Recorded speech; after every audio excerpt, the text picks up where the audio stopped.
Welcome back, John Kirwan. Good to see you again. And you. Last time you were the coach of the Barbarians, you told me what an experience it was, what the Barbarians franchise means. Does all of that still hold true? Yeah, look, I think we are under pressure. You know, there's no more weekends in the year. So, you know, traditions like the Barbarians are very difficult to get these windows. So I said to the players yesterday, it's really important that we perform accordingly so that we can keep the tradition of the Barbars alive, 125 years. And imagine the people that have worn this jersey, you know, it's pretty special.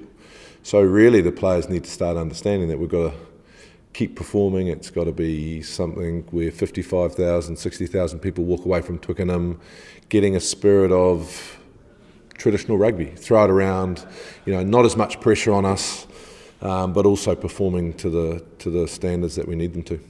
You've assembled a really pretty impressive squad this time. Last time the Australians and Barbars played, the Australians walloped them 60-11, I think the score was. Is that result likely to reoccur? This particular team is young. A few of them have got quite a bit to prove. It's also at the beginning of the month. You know, we've got players like Stephen Luatua, Colin Slade, who have just been left out of the All Black November tour.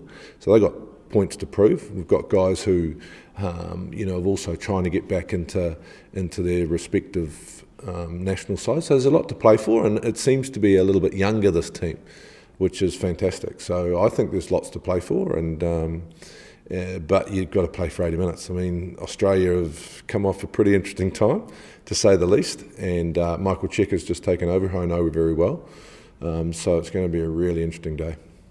So is it important that, you know, in this day and age of professionalism, that some of the amateur aspects of rugby are maintained by the Barbarians? Oh, I think it's fundamental. Purists like you and I need to make sure that we keep this in our game. After match functions, there's a beautiful Maori saying that says, if you want to have hope and faith in the future, you must first stand on the shoulders of the past.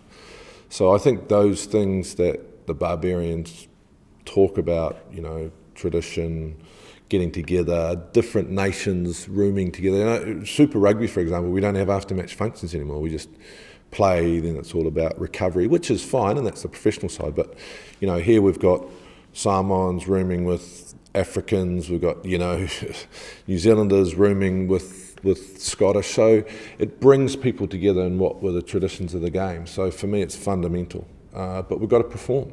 You don't perform, people don't turn up. And so I think that's the most important thing. It's got to be a great game. So the Barbarians are going to make this a real test for Australia then? Yeah, well, it's an interesting time for Australia. You know, they've been through a pretty interesting time, to say the least. And Michael Cheika's taken over. I think he got appointed 24 hours before they got on the aeroplane.